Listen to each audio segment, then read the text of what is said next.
Typically in CAD nowadays, you will find a lot of number distribution sets. This is a prime example of that. So let us first go through the premise ones, and then we'll get into the table and everything. So we have this company taking a written test for selection or something. There are three sections that are tested: data interpretation (DI), written English, and general awareness for the recruitment. Each section has a maximum marks of 20, but then the composite score is calculated, which is out of 80. So this itself should strike you that how that comes out to be. I mean, 20, 20, 20 is 60, right? So something related to that should be there. So that is calculated immediately. You have that explanation any which way.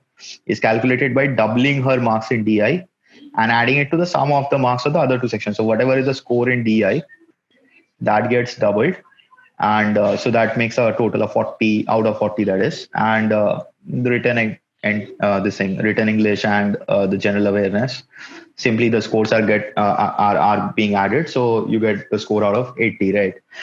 Now, this is an important point. It says that candidates who scores less than 70% marks in two or more sections, so less than 70% marks in two or more sections, are disqualified. Now, the section total for so each of the section, you have a total marks of 20, right? So scoring less than 70% implies scoring less than 14 marks. So if somebody scores less than 14 marks in two or more sections, that person is disqualified straight away. So in order to qualify, let me put it in this way. In order to qualify, somebody should score greater than equal to 14 in at least two sections. So this is the criteria that we have. So we have scoring greater than equal to 14, at least two sections. It could be all the three sections as well. So in order to qualify or something. So out of the qualified people, the four with the highest composite score are finally recruited. So from among the rest, that is the ones who are qualified. So this is talking about disqualified. So from among the rest, that is the qualified people, the four with the highest composite scores are recruited. Now, if four or less candidates qualify, all who qualify are then recruited. So we'll keep that in check. So suppose there are four or less candidates who are qualifying, satisfying this particular criteria, then in that case, whoever have qualified, all are recruited, because that will be anyhow less than four, right? So 10 candidates are appearing in the written test, and their marks in the test are given, and this table is given, and some additional information regarding that. So first of all, let us get this table done once again. So let me just redraw this table once. Okay, so this is the table that we have. I've just added two extra columns. Whenever you're solving this any which way, you should be taking down the entire numbers as well. So this is the column for composite scores. So we are going to plug in the composite scores whenever we can. Also, the information of doubling the DI score and the other sections as it is. So I've just indicated the weights here itself. And this column, what I'm going to do is, if somebody has qualified, I'll put a tick here. And if not qualified, I'll put a cross here. And in the brackets, I'll write the ranks. So among the qualified people, there will be certain rank, right? The top four will qualify, top four will be recruited. So that ranking has to be done. So I'll just do that in the fifth column here. So let us start by first figuring out the ones which we directly know. So for example, even before going into the additional information, I know the composite score of E and F, right? So E and F, we can see all the scores have been given. So E has 12 in DI, so that's 24. And the remaining 18 and 16 is adding up to 34. So 24 plus 34, that is 58, right? And also because E has a couple of scores greater than equal to 14, so E is definitely qualifying, right? We don't know the rank as of now, but then definitely qualifying. F, again, DI doubled is 30. This is 10, so 40 plus 7, that is 47. But since there is only one section in which F is scoring more than, greater than equal to 14, so F is not qualifying. So these are the information we know straight away. So ideally we can plug this before even getting into the additional information. So now let us get into the additional information. So what do we have? So first thing it says, no two candidates had the same composite score. So what we know is, so I'll just use this below the table for these additional information, a little bit, whatever we have. So composite score, this one is, all the scores will be distinct, right? So I'll just write a distinct for this particular column. All the scores have to be distinct, that is known to us. Ajay was the unique highest scorer in WE. So that is point number 2. Ajay was the unique highest scorer in WE. So this is giving us a couple of information. One is that Ajay is getting the highest in WE, and also it's the unique highest scorer. So implying that if you check the rest of the column, E has already scored 18 in WE, right? In order to get the unique highest score, Ajay must be scoring either 19 or 20 in this particular section, right? So from this information, we have couple of possibilities for Ajay's composite score. So let me plug that any which way.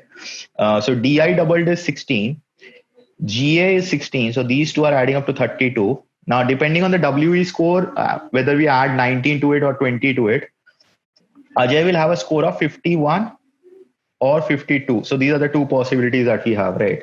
So whatever it is, we'll come to that. But also another thing, because Ajay has already a greater than equal to 14 here, and this one, whichever is it, it is greater than equal to 14. So Ajay is definitely qualifying as well. So these two things we get to understand. Number 3 says, point number 3, that is, among the 4 recruited, Geeta had the lowest composite score. So this is indirectly telling us a couple of things. Number 1, Geeta is qualifying. That is one. Secondly, Geeta's is also recruited, and it's the rank of this Geeta is 4th, right? So this rank thing that we kept is becoming important now. So Geeta is definitely getting a rank, so getting recruited for that matter. Now, put this in perspective. E is getting a score of 58, right? What is the maximum that Geeta can score? Geeta has 14 in DI, so that is 28, doubled. This is 6, so that is 34. Now, whatever she gets here, it cannot be 20 for sure, right? The maximum Geeta can get is 19 or something.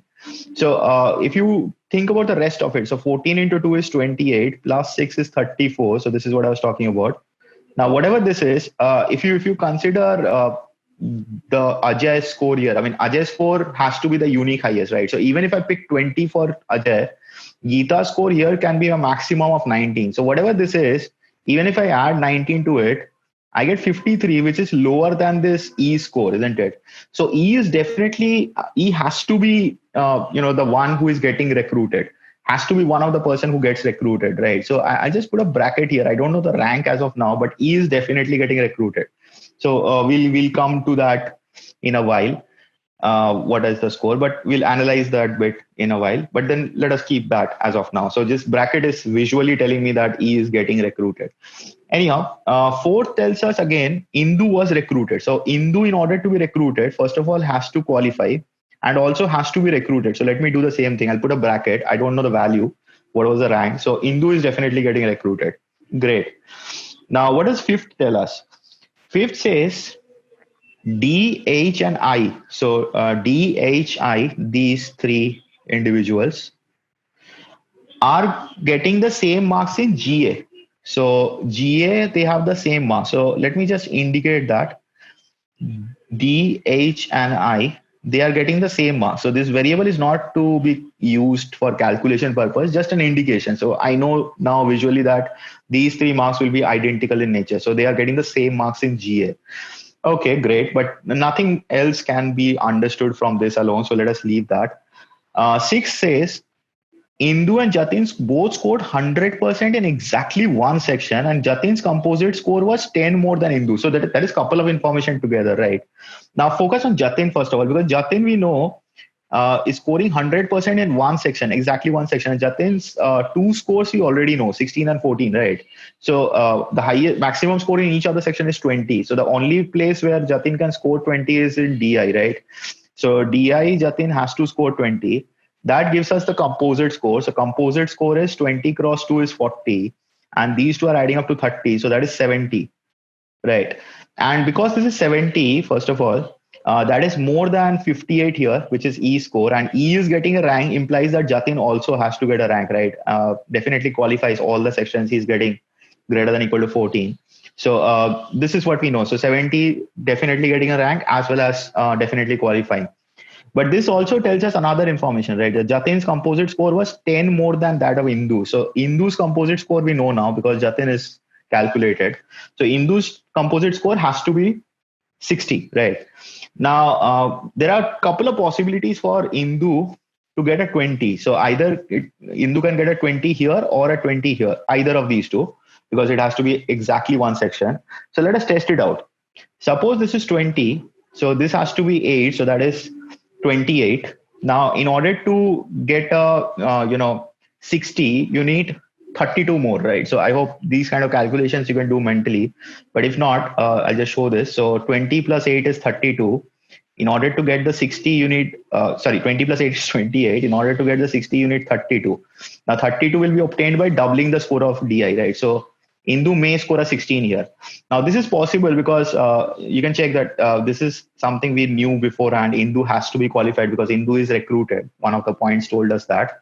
And because Indu is getting greater than equal to 14 in couple of sections, Indu will actually be qualified, right? So this is not being a problem here. So let us keep this case. This is the point why you should be able to do these kind of things mentally so that you don't have to write these cases in the table itself.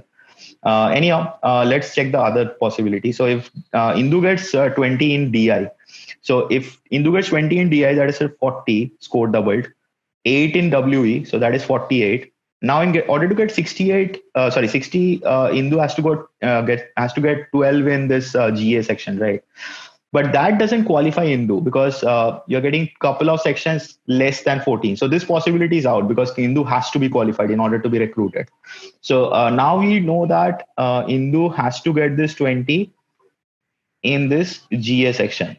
And that automatically tells us that Indu gets 16 in this section because a total of 60 is known. Also that XXX thing. So because this is 20, this is also 20, and this is also 20. So everything is known to us now.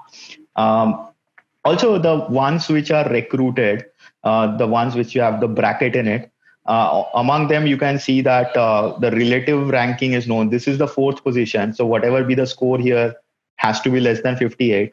So we can relatively, figure out the ranks of these 3 individuals, right? So E gets the lowest among these 3. I mean, the lowest rank among these 3. I gets the next, and J is the highest rank. So we can plug in the rank straight away. J has to be 1, rank 1, that is. I has to be 2, and E has to be 3. So this is clear cut done. Now let us work on it a little bit more before moving ahead to the questions. Because there are a few cases still to be resolved, right? So this thing we don't know which case to be picked up. Also, the CD marks are allocated. So let us quickly calculate that. So C, we have 19, 4, and 12. So 19 doubled is 38. 38 plus 12 is 50. 50 plus 4 is 54. So this is, getting a score of 54. Also, definitely not a qualification. So we can cancel this out. Because a couple of scores are less than 14. D's composite score, this is 16 here, double of it. 15 is 31 and 20 is 51. So this is 51. See, the reason this is important now, because as soon as we get a 51 here, now we know that Ajay's score cannot be 51 here. So this possibility is out, right? And because that is 52, so this has to be 20 here. So we are down to these things now. What else can we say? Okay, let's focus on this G person. G has 14 in DI, so that's a score of 28. I mean, contribution to composite score is 28. The middle one is not known, and the last one is 6, right? So we are getting a 34 plus something, right? Now, check this out. I mean, whatever be D score, so G's composite score has to be greater than D's composite score. So this has to happen, right? So keeping that in mind, what are the possibilities here? So we have a total of 34. It has to be greater than 51. So the minimum that G can get is 18, right? Now, there are few possibilities that, because we already know that this is 52. So if we plug in 18 here, this gives us again a total of 52, which is not possible, right? So the only feasibility is 19, because we know that 20 And if we look at the rest of it, so the B and H thing, we can there is actually no way to figure this out. I mean, this particular cell and this particular cell, there is actually no way to figure it out. And also, the composite score won't help us, right? Because we don't know about the qualification of B and H any which way. So this DI score can be very low score also, right? I mean, 0, 1, 2, 3, for example. Same goes for H score here. So that is what we can complete the table on. So now let us move to the questions here. Okay, the first question, which of the following statements must be true? So we're looking for a definitely true kind of thing. So first statement tells us that Jatin's composite score was more than that of Danish. Jatin is definitely more. Jatin is the highest composite score that we know of, right? I mean, B and H, we don't know, but among the known ones, obviously Jatin is highest. So this is definitely correct. Two says Indu scored less than Chetan in DI. In DI, yes, Indu is scoring 16 and Chetan is scoring 19. So obviously, Indu is scoring less than Chetan in DI. So 2 is definitely correct. Among the option, we don't have anything like 1, 2, 3. So we can straight away mark the answer as option D. Even if we have to check, we can check this out. I mean, 3 is saying Jatin scored more than Indu in GA, which is incorrect. Jatin is scoring 14 and Indu is scoring 20, right? But you should obviously identify these things straight away. We don't have an option like 1, 2, 3, so straight away we get the answer. Question 2 is asking for which of the following statements must be false. So are definitely incorrect kind of statement. So option A, Bala scored same as Jatin in DI. So Bala scores same as Jatin in DI. So Bala score is missing, right? And there is no which way, or could we think about it? Let's think about it, because there's a constraint of distinct possibility in composite scores, right? So let us assume that Bala scores 20 here, and whether that is feasible or not. So if Bala scores 20 here, so that is 40 plus 20 is 60. So we have 40 plus 20, 60, which is actually not feasible, because if you have a 60 here, why did I take this off any which way? If you have a 60 here, that clashes with Hindu score, right? So don't just ignore this option, because although DI there is no way to figure it out, but the composite score has to be distinct. So there is definitely a constraint here. So that might lead to a impossibility. So in this case, what that is exactly what happens. So option A is definitely false. Bala cannot score same as Jatin in DI, in which case there will be a clash in composite score. So question 2 is option A. Question 3, this is interesting. I mean, it says if all the candidates except A and D had different marks in DI and Bala's composite score was less than Chetan's, this will be Chetan's, I believe. Oh, Chetana, sorry. Okay, Chetana's composite score. Then what is the maximum marks that Bala could have scored in DI? Okay, so if all the candidates except A and D had different marks in DI, so A and D we know that has the same marks. So just for the validity of it, this must have been mentioned. Let me take this off. This is not required anymore. Anyhow, so everybody else is getting a different marks in DI, right? So Bala's composite score was less than Chetna's composite score. So what we know is Bala's composite score is less than 54, because Chetna's composite score is 54, right? So this is given to us. Then what is the maximum marks that Bala could have scored in this DI section? So let us think about what are the feasibilities here, or which scores are already taken in DI. So I think we can start from the above, because we are looking for the maximum marks. So 20 and 19 are anyhow ruled out. So let us think whether 18 is feasible or not. So if we try to fit in 18 here for Bala, so that gives me 36 plus 20, which is 56, right? So that is impossible. So 18 is out. And same way, we can eliminate 17 also, because even if we plug in 17 here, so that will be 34 plus 20, 54, right? So anyhow, that will be a clash, but it has to be less than 54 as well. So 18 and 17 both are out, right? So what are the next feasibility that we have? So 16 is taken, 15 is taken, 14 is taken. The next feasibility is 13. So if you plug in 13 here, so if we try to plug in 13 here, so Bala's composite score is 26 plus 9 plus 11. So 26 plus 20, so that is 46. And nobody has a composite score of 46 here, right? And H can have multiple possibilities. I mean, it can have a 0 in WE, for example. So there is no reason to evaluate H for now. So we can say that Bala's maximum score in DI can be 13 here. So that 13 should be the maximum feasible score for Bala in DI. So that's it for this question. Let's move to the next one. Now, coming to question number 4, if all the candidates scored different marks in WE, then what is the maximum marks that Harini could have scored in WE? So WE, everybody has to get a distinct score. So it's similar to previous scenario itself, but there is no additional constraint as such. So let us think about this. So again, let's start with the upper bound here. So we have 20, 19, 18, all of these scores are anyhow taken. So if these are taken, the next feasibility 17 is not yet taken. So let us try 17 once. So if you try to plug in 17 here, so we have 10 plus 17, 27 plus 20 is 47. But 47 is a composite score which is already there. F is already scoring 47 as composite score, right? So that's a clash which is not feasible. So we can rule out this possibility. 17 is not possible. So 16 is out, 15 is out. The next feasibility is 14. So let us think about 14 now. So if we plug in 14 for Harini, we have a 10 plus 14, 24 plus 20 is 44. But 44 is not a problem. Again, Bala could have scored a lot of different things in DI. The previous information is about the previous question only, not for this question. So Bala could have scored anything in DI, for example, 0. So 44 is definitely a feasible composite score. So in that case, WE maximum score for Harini is 14. So that will be the answer for this question. So that's it for this set. I'll just leave you with a small analysis here. First thing, I hope you understood from the solving part of it that it was not very tough to solve it. Ideally, it should take to form this table and think about and plugging in the information. That should take roughly, the initial part of it should take somewhere in the range of 5 to 7 minutes, I'll say. Depends on how adept you are with the number distribution thing. It should not be too much of a problem. Just a little bit of time consumption will be there in the redrawing the entire table and stuff like that. But apart from that, the informations were quite straightforward, so you can easily plug in, provided you have formed this matrix properly. So these two columns were very vital.